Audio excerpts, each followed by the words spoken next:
ನಡುವೆ ಜೆಡಿಎಸ್ ನ ಪಾಲಾಗುತ್ತಾ ಮಂಡ್ಯ, ಕೋಲಾರ, ಹಾಸನ, ಚಿಕ್ಕಬಳ್ಳಾಪುರ ಅನ್ನುವಂತ ಪ್ರಶ್ನೆ ಹೆಚ್ಚಾಗ್ತಾ ಇದೆ. ಬಿಜೆಪಿ ಜೊತೆಗೆ ಮೈತ್ರಿ ಆದ್ಮೇಲೆ ಯಾವ ಕ್ಷೇತ್ರವನ್ನ ಜೆಡಿಎಸ್ಗೆ ಬಿಟ್ಕೊಡ್ಲಾಗುತ್ತೆ ಅನ್ನುವಂತ ಪ್ರಶ್ನೆ ಇತ್ತು. ಇಷ್ಟು ಕ್ಷೇತ್ರಗಳ ಬೇಡಿಕೆಯನ್ನ ಜೆಡಿಎಸ್ನವರು ಇಟ್ಟಿದ್ರು ಕೂಡ. ಚಿಕ್ಕಬಳ್ಳಾಪುರವನ್ನು ಜೆಡಿಎಸ್ಗೆ ಬಿಜೆಪಿ ಬಿಟ್ಕೊಡುತ್ತಾ? ಯಾಕಂದ್ರೆ ಸುಧಾಕರ್ ಅನ್ನುವಂತ ನಾಯಕರಿದ್ದಾರೆ ಬಿಜೆಪಿಯಲ್ಲಿ. ಈ ಕ್ಷೇತ್ರವನ್ನ ಬಿಜೆಪಿ ಬಿಟ್ಕೊಡುವಂತ ಸಾಧ್ಯತೆ ಇದೆಯಾ ಇಲ್ವಾ? ಜೆಡಿಎಸ್ ಒಪ್ಕೊಳ್ಳುತ್ತಾ, ಬಿಜೆಪಿ ಒಪ್ಕೊಳ್ಳುತ್ತಾ? ಈ ಪ್ರಶ್ನೆ. ಚಿಕ್ಕಬಳ್ಳಾಪುರ ಕ್ಷೇತ್ರದ ಸುಳಿವನ್ನ ನೀಡಿದ್ದಾರೆ ಶಾಸಕ ಜಿಟಿ ದೇವೇಗೌಡ. ಎಲ್ಲದರ ನಡುವೆ ಕುಮಾರಸ್ವಾಮಿ ದೆಹಲಿಗೆ ಹೋಗಿ ಬಂದಿದ್ದಾರೆ. ನಾವು ಮಾತನಾಡ್ತೀವಿ, ಚಿಕ್ಕಬಳ್ಳಾಪುರ ನಾವು ಕೇಳಿಲ್ಲ, ಅವರೇ ತಗೊಳ್ಳಿ ಅಂತ ಹೇಳ್ತಿದ್ದಾರೆ. ಈ ರೀತಿಯಾಗಿ ಪೇಪರ್ನಲ್ಲಿ ನೋಡಿದ್ದೇನೆ ಅಂತ ಜಿಟಿ ದೇವೇಗೌಡರು ಹೊಸದೊಂದು ಬಾಂಬ್ ಅನ್ನ ಸಿಡಿಸಿಬಿಟ್ಟಿದ್ದಾರೆ. ಚಿಕ್ಕಬಳ್ಳಾಪುರ, ಕೋಲಾರ, ಹಾಸನ, ಮಂಡ್ಯ ಇಷ್ಟು ಕೇಳಿದ್ದು ಹೌದು. ಆದರೆ ಚಿಕ್ಕಬಳ್ಳಾಪುರ ಕೊಡ್ತಾರೋ ಇಲ್ವೋ ಅನ್ನುವಂಥ ಡೌಟ್ ಇತ್ತು. ಯಾಕಂದರೆ ಅಲ್ಲಿ ಡಾಕ್ಟರ್ ಸುಧಾಕರ್ ಕಾಯ್ಕೊಂಡು ಕೂತಿದ್ರು, ನನಗೆ ಟಿಕೆಟ್ ಬೇಕು ಅಂತ ಕೇಳ್ತಾ ಇದ್ರು. ಹೀಗಿರ್ಬೇಕಾದ್ರೆ ನಾವು ಕೇಳಲಿಲ್ಲ ಅಂದರೂ ಬಿಜೆಪಿಯವರೇ ನೀವೇ ತಗೊಳ್ಳಿ ಅಂತ ಹೇಳ್ಬಿಟ್ಟಿದ್ದಾರೆ ಅಂತ ಸ್ಟೇಟ್ಮೆಂಟ್ ಬೇರೆ ಕೊಟ್ಟಿದ್ದಾರೆ. ಸೊ ಇಲ್ಲಿ ಅಸಮಾಧಾನ ಸ್ಫೋಟ ಆಗತ್ತಾ, ಅಥವಾ ಮೈತ್ರಿ ಪಕ್ಷದಿಂದ ಯಾವ ನಾಯಕರು ನಿಂತರೂ ಪಕ್ಷಕ್ಕಾಗಿ ದುಡಿತೀವಿ ಅಂತ ಹೇಳ್ತಾರಾ? ಈ ಗೊಂದಲಗಳು ಮುಂದುವರಿತಾ ಇದೆ. ಅದಕ್ಕೆ ಜಿಟಿ ದೇವೇಗೌಡರ ಈ ಒಂದು ಸ್ಟೇಟ್ಮೆಂಟ್ ಮತ್ತಷ್ಟು ಅನುಮಾನವನ್ನು ಹುಟ್ಟಾಕುವಂತೆ ಮಾಡಿದೆ. ನಾಯಕರು ಬರ್ತಾ ಇದ್ದಾರೆ, ಅವರು ಡೆಲ್ಲಿಗೆ ಹೋಗಿ ಬಂದಿದ್ದಾರೆ, ಅವ್ರ ಹತ್ರ ಚರ್ಚೆ ಮಾಡಿ ತೀರ್ಮಾನ ಮಾಡ್ತಾರೆ. ಚಿಕ್ಕಬಳ್ಳಾಪುರ ನಾವು ಕೇಳಿಲ್ಲ, ಅದನ್ನು ತಗೊಳ್ಳಿ ಅಂತ ಹೇಳ್ತಾವೆ ಅಂತ ನಿಮ್ಮ ಪತ್ರಿಕೆಗಳಲ್ಲಿ ನೋಡಿದ್ದೇವೆ ನಾವು. ನಮ್ಮ ನಾಯಕರು ಬಂದ್ಮೇಲೆ ಎಲ್ಲ ವಿಷಯಗಳು ಕೂಡ ಗೊತ್ತಾಗ್ತದೆ. 100% ಕ್ಲಾರಿಟಿ ಇದೆ. ಅದ್ರ ಬಗ್ಗೆ ಯಾವುದೇ ಗೊಂದಲ ಇಲ್ಲ. ನಮಗೆ 3 ಕ್ಷೇತ್ರ ಅಥವಾ 4 ಕ್ಷೇತ್ರ ಅಷ್ಟೇ ಕೇಳಿರ್ತಕ್ಕಂಥದ್ದು. ನಾವು 8 ಕೋಟಿ 10 ಕೋಟಿ ಅಂತಕ್ಕಂಥ ಮನವಿಯನ್ನೇ ಮಾಡಿಲ್ಲ. ಅದನ್ನು ಕೂಡ ನಮ್ಮ ಪಕ್ಷ ಗೆಲ್ತಕ್ಕಂಥ ಕ್ಷೇತ್ರಗಳಲ್ಲಿ ಮಾತ್ರ ಕೇಳ್ತಾ ಇದ್ದೇವೆ. ಎಲ್ಲಿ ನಮ್ಮ ಕಾರ್ಯಕರ್ತರು, ನಮ್ಮ ಪಕ್ಷದ ಶಕ್ತಿ ಇದೆ ಆ ಕಡೆ, ಭಾರತೀಯ ಜನತಾ ಪಕ್ಷ ಶಕ್ತಿ ಹೆಚ್ಚಿರೋ ಕಡೆ ನಮ್ಮ ಶಕ್ತಿ ಕಡಿಮೆ ಇದ್ರೂ ಕೂಡ ಇಡೀ ರಾಜ್ಯದಲ್ಲಿ ಎಲ್ಲ ಕ್ಷೇತ್ರಗಳಲ್ಲೂ ಕೂಡ ಕನಿಷ್ಠ 2 ಲಕ್ಷ 3 ಲಕ್ಷ ಮತದಾರ ಕಡಿಮೆ ಮತ ಅಂದ್ರೂ ಕೂಡ 2 ಲಕ್ಷ 2.5 ಲಕ್ಷ 3 ಲಕ್ಷ ಒಂದು ಪಾರ್ಲಿಮೆಂಟಲ್ಲಿ ಒಂದರಲ್ಲಿ 6-7 ಲಕ್ಷಗಳು ಇರ್ತಕ್ಕಂಥ ಕ್ಷೇತ್ರಗಳು ಕೂಡ ಇದ್ದಾವೆ.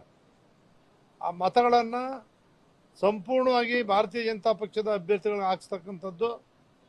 ನಮಗೆ ಕೊಡ್ತಕ್ಕಂಥ ಕ್ಷೇತ್ರಗಳಲ್ಲಿ ಭಾರತೀಯ ಜನತಾ ಪಕ್ಷದ ಮತಗಳು ಇದ್ದಾವೆ. ಅವರು ಕೂಡ ನಮ್ಮ ಅಭ್ಯರ್ಥಿಗಳನ್ನ ಬೆಂಬಲಿಸುವ ಮೂಲಕ ಈ ರಾಜ್ಯದಲ್ಲಿ 28ಕ್ಕೆ 28 ಕ್ಷೇತ್ರಗಳನ್ನು ಗೆಲ್ಲಬೇಕು.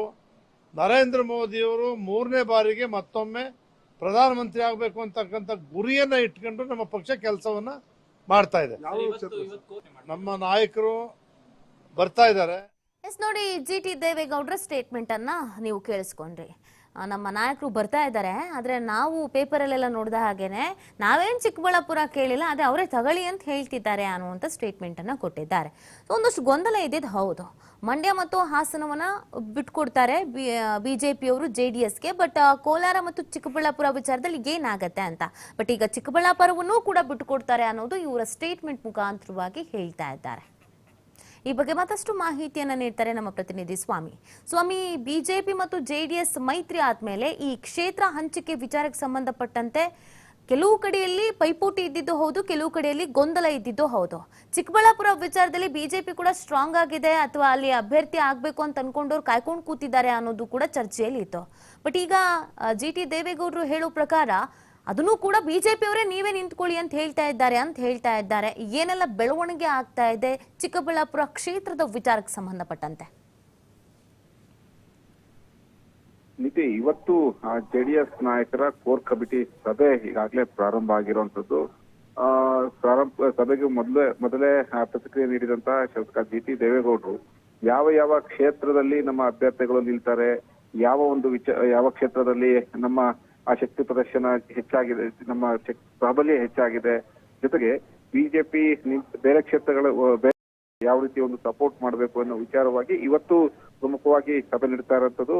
ಅಂದ್ರೆ ಇಲ್ಲಿ ಪ್ರಮುಖವಾಗಿ ಈಗ ಇರುವಂತ ಒಂದು ವಿಚಾರ ಮಂಡ್ಯ ಕ್ಷೇತ್ರದಿಂದ ಅಭ್ಯರ್ಥಿ ಯಾರು. ಯಾಕಂದ್ರೆ ಮಂಡ್ಯ ಕ್ಷೇತ್ರ ಜೆಡಿಎಸ್ಗೆ ಫಿಕ್ಸ್ ಆಗಿದೆ, ಹಾಗೆ ಹಾಸನ ಕೂಡ ಫಿಕ್ಸ್ ಆಗಿರುವಂತದ್ದು. ಹಾಸನದಲ್ಲಿ ಹಾಲಿ ಸಂಸದರಾದಂತ ಪ್ರಜ್ವಲ್ ರೇವಣ್ಣ ಅವರು ಈಗಾಗಲೇ ಆ ಚುನಾವಣೆ ಸಿದ್ಧತೆಯನ್ನ ಶುರು ಮಾಡ್ಕೊಂಡಿದ್ದಾರೆ.